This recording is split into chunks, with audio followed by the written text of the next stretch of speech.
We're back with Del Surjik, the artistic director for Persephone Theatre. Had a few minutes to talk about Del himself, his past, and what he's doing now, but let's talk about Persephone. And Del, take us a little bit into the mindset of the theatrical world and Persephone Theatre in particular. Can you give us some background about, we moved now from Rushholme Road to downtown. Take us from there. What's happening? Well, that was obviously a big vision for the organization, and that was Tibor Feheragahazi's vision as the artistic director, longtime artistic director who preceded me for 25 years in the position, a remarkable length of time. And a huge commitment on the part of board of directors, staff, the community. Was a gigantic undertaking. The theater had never fundraised at that level before. The city bought into the idea of the excitement of what might happen at River Landing. So we were kind of the pioneer resident on the outpost there to begin with. So where do you go from there? I mean, you have this, you inherit the vision of the organization in Tibor, and you have to have one moving forward. For me, it came from when I was interviewing for the job, and while the organization and the board had put together very ambitious and exciting plans for what might happen, the most exciting thing for me was I saw that their plans were this plan like this, but when I looked at it all, I saw this, even larger. And so that meant that there was something, there was so much potential. The potential was astounding to become the complete theater. What were the things that our community really needed? Well, we had to revive the School of Theatre that Tibor loved so dearly and make that a powerful engine in our community. We installed youth programming as a real pillar of the programming. So that would be one of the, that filled in the ecology as you move through, whether you're an audience member, a patron, a future theater artist. All of those things were going to have a connection to the, we wanted to be in the kitchens of our community, So those things were added and enhanced. And then we had this amazing facility that had two stages in it. The big main stage where we would do our 6 adult programming shows, and then a second stage. So we started a series called the Deep End series. So there'd be 3 shows in there where we could experiment or do more controversial work or see more emerging artists come through. So if you imagine back to Rushholme Road, there would be 6 shows on the main stage, and then a couple of plays would go out touring and repertory touring for youth tour in the province. So that's a total of 8 shows. The shows that the scale of the seasons that we got into once I started programming after Tibor's legacy programming were between 15 and 17 productions a season in total. An unheard of transformation and growth. I would talk to my peers nationally around the country, and I'd really sometimes be at a loss how to describe it because it was so extraordinary. It sounded like I was making up tall tales. But Persephone had become the poster child for investment in the arts.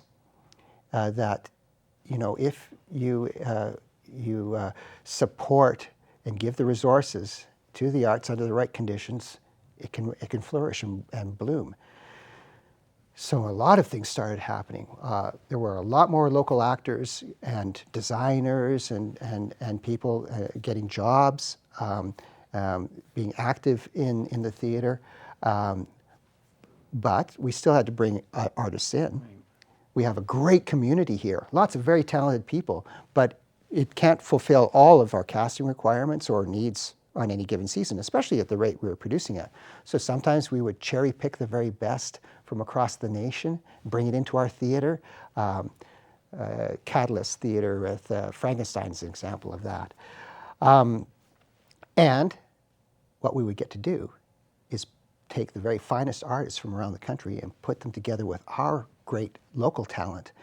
And that's fertile ground. That's energy, that's excitement, that's inspiration. And then those people go away to their own communities after having enjoyed the wonderful audiences that we have, which are fantastic audiences, and the hospitality of the city, and what a beautiful, beautiful city it is.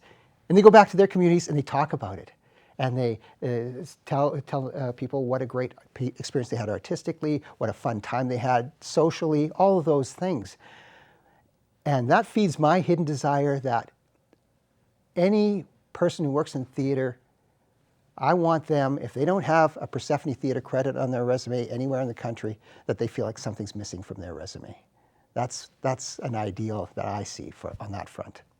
I'm going to go out on a limb and suggest that the Persephone Theater audiences are somewhat sophisticated because I've seen over the years what you've done with the plays and challenging the audience member to participate. And I've been in conversations where 2 or 3 people have been to the same play, and you ask, and it just evolves into a conversation. So the fact that Persephone and the productions are stimulating conversation just around campfires or kitchen tables, like you say, 2 say they loved it, 1 say they didn't, and then the conversation continues. And I do commend the organization for doing that, because it's just an organic way of drawing people in. What do you look for when you choose plays, and do you look for something to challenge the actors and your obvious talent pools and finances? What are the things that you look for? Oh yes, absolutely. I mean, we have a long string of criteria that shift in priority season to season. It's like examining a long conversation with a friend. So what have you been talking about recently? What makes sense to be talking about next, and what's coming in the future? We lay out a varied banquet of genres and styles and time periods.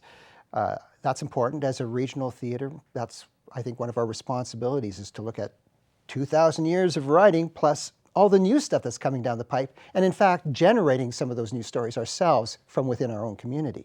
So there's a pretty far-ranging set of parameters. I sometimes joke, like you point out, a couple of people will like a show, another one won't, and have that sort of, there's that kind of tension in the conversation, which is exciting. I sometimes joke, but there's a kernel of truth in it, that in a way my job is to disappoint someone with every show, because I'm always changing what we're doing. So if you only like musicals, and if you see a hard-hitting drama, you're going to go, well, that wasn't my cup of tea. But in the end, I think what we want to be sure we're doing is pursuing excellence. So even if you saw a show that was, say it was a whodunit and you like comedies better or something like that, you're going to appreciate maybe the performances, the skill of the actors, or, you know what, that was really well written, or did you see the costumes? My God. Or the set design. Or you're going to say, I was really moved by the theme of that show, and I think about my own family when I think about that subject matter. So there will always be something that we're hopefully, and hopefully many things, that we're hitting a real bell tone of excellence with. So when you leave your mark and you're looking for that Persephone on the resume as a must-have, what's the criteria that you will not necessarily allow, but you tap someone on the shoulder to say, I want you to come here and experience this? Well, we start with the script. We want a quality script with a story that means something to our audience. Then plugging in all the other artistic components, we look first to our local community and expats who have moved away. Because I don't think if you're from here and you're somewhere else doesn't mean you're not a Saskatchewan artist anymore. And then the greater community. We want to bring up the emerging artists and give opportunity for veteran talents to be challenged as well when they've already brought their skill set to a high degree in some areas.